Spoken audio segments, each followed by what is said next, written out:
للخير مستبقا والقلب يشتاق دوما أنت تروينا. الحمد لله وحده، والصلاة والسلام على من لا نبي بعده. أما بعد، اهتم الإسلام بالوقت، وأقسم الله تعالى به في أكثر من موضع فقال: والفجر وليال عشر والليل إذا يغشى والنهار إذا تجلى والعصر إن الإنسان لفي خسر. أحبتي الكرام، الوقت هو الحياة، والعاقل هو الذي يعرف قدر وقته وشرف زمانه.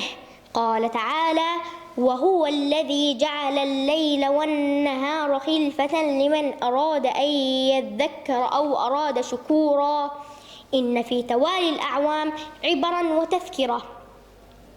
قال تعالى: يقلب الله الليل والنهار إن في ذلك لعبرة لأولي الأبصار. قال الحسن البصري رحمه الله: يا ابن آدم، نهارك ضيفك فأحسن إليه، فإنك إن أحسنت إليه ارتحل بحمدك، وإن أسأت إليه ارتحل بذمك.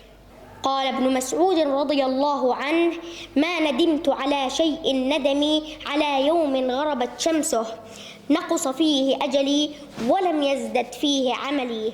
ومن الأسباب المعينة على حفظ الوقت محاسبة النفس، فإن ما مضى من الوقت لا يعود ولا يعوض أبدا.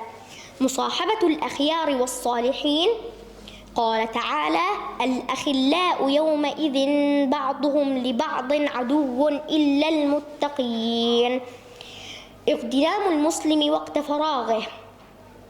قال صلى الله عليه وسلم: نعمتان مغبون فيهما كثير من الناس، الصحة والفراغ.